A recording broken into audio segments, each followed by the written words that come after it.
பாருங்கள், மரவள்ளிக்கிழங்கு வேக வச்சு வச்சுருக்கோம். கிழங்கு மசாலா செய்வோம்.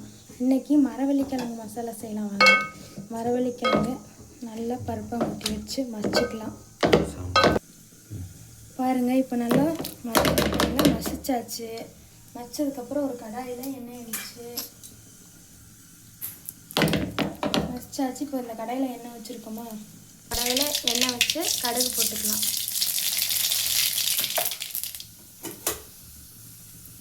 கடுகு வடிச்சோடனே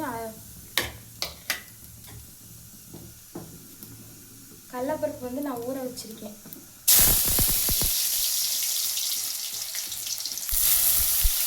கடலைப்பருப்பு போட்டு 2 வரை வறுத்துக்கலாம். பாருங்கள், கடலைப்பருப்பு வந்து வறுபட்டுருச்சு. அதுக்கப்புறம் இந்த வெங்காயம், பச்சை மிளகாய், கருவேப்பிலை போட்டு நல்லா பாருங்கள். நல்லா வெங்காயம் பொன்னிறமாக வணங்கிடுச்சு. இந்த டைமில் உப்பு, கரம் மசாலா தூள், மஞ்சத்தூள், பெருங்காயத்தூள் இதையே போட்டுக்கலாம்.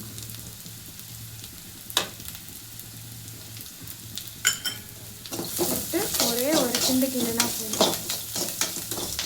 கிண்டிட்டு இந்த மசிச்சு வச்சோம் இல்லையா மரவள்ளிக்கிழங்கு, அதை போட்டுக்கலாம். இப்போ பாருங்கள், மரவள்ளிக்கிழங்கு மசாலா ரெடி ஆயிடுச்சு. தோசை மசாலானா இப்படியே எடுத்து வச்சு பாருங்கள், தோசை இருக்குது பாருங்கள், இப்படியே வச்சு குழந்தைகளுக்கு ரோல் மாதிரி பண்ணி கொடுத்துட்டா சாப்பிட்டுக்குவாங்க. அவ்வளோதான், மசாலா தோசை ரெடி ஆயிடுச்சு. இதே நம்ம சப்பாத்திக்கு மாதிரி இருந்தால் இதில் கொஞ்சம் தண்ணி ஊற்றி சேர்த்துக்கலாம். சூப்பராக கிழங்கு மசாலா ரோஸ் ரெடி. வாங்க உறவுகளே, நீங்கள் சாப்பிடலாம்.